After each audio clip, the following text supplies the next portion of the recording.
A gente começa o live dessa sexta falando sobre a aposentadoria de Ricardo Lewandowski e a saída iminente de também outros 2 ministros do Tribunal Superior Eleitoral que podem afetar o andamento da ação que investiga o ex-presidente Bolsonaro por um suposto abuso de poder lá naquela reunião com embaixadores que foi feita em julho do ano passado, naquela reunião em que ele levantou dúvidas sobre o nosso processo eleitoral. Segundo o Ministério Público Eleitoral, gente, Bolsonaro usou o evento para mobilizar a população contra as urnas e o Theo Cury vem conversar com a gente ao vivo, traz os detalhes e explica especificamente essas mudanças que podem mudar a forma, inclusive, como o TSE vai votar essas ações de agora em diante, né, Theo? Conta pra gente. Bem-vindo novamente.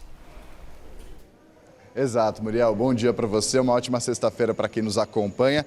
Chegamos então ao final dessa ação que investiga Jair Bolsonaro por abuso de poder político, entre outras condutas ilegais durante a pré-campanha eleitoral ainda no ano passado. Uma ação movida pelo PDT no Tribunal Superior Eleitoral contra o ex-presidente Jair Bolsonaro e Walter Souza Braga Neto. Chegou ao final a fase de investigação, reta final dessa ação lá no TSE. Uma das 16 ações que tem o ex-presidente da República como alvo no Tribunal Superior Eleitoral. Essa é a mais avançada e, em último caso, pode levar a inelegibilidade dele por 8 anos, um período no qual ele não vai poder disputar nenhum tipo de eleição, caso, obviamente, seja confirmada a decisão do Tribunal Superior Eleitoral.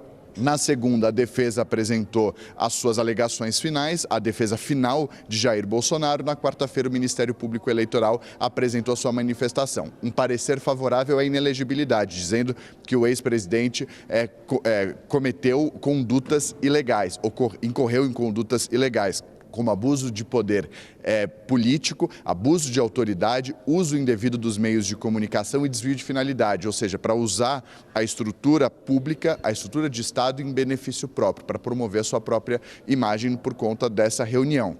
Entre outras coisas, o Ministério Público Eleitoral disse que Jair Bolsonaro, naquele discurso aos embaixadores, tentou mobilizar a população para se insurgir contra o processo eleitoral brasileiro e contra as urnas eletrônicas, e que houve uma consequência prática. Pessoas foram para as ruas, pessoas acamparam em frente ao quartel-general do Exército aqui em Brasília. Apesar de não adentrar na área criminal, foi o destaque do vice-procurador-geral eleitoral, Paulo Gustavo Goné Branco.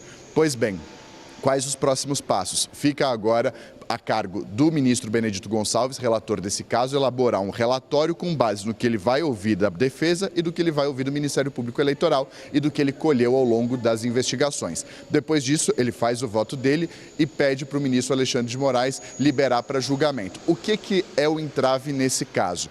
É a composição do Tribunal Superior Eleitoral. O TSE é formado por 7 ministros. 3 desses ministros deixam a corte num prazo de 1 mês.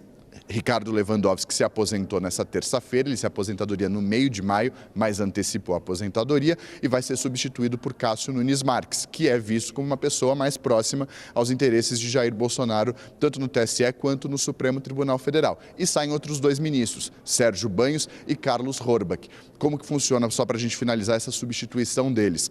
Horbach e Sérgio Banhos finalizam o mandato deles. Horbach ainda pode se candidatar a mais 2 anos no TSE, mas vai depender de uma lista tríplice, na verdade 2, que vão ser elaboradas pelo TSE e encaminhadas ao Supremo para referendar e encaminhar ao presidente Lula, que é quem vai decidir os substitutos tanto de Sérgio Banhos quanto de Carlos Horbach, e isso vai ter um impacto também no julgamento. Não só isso, mas na data do julgamento e no placar, seja ele favorável ou não ao ex-presidente Jair Bolsonaro.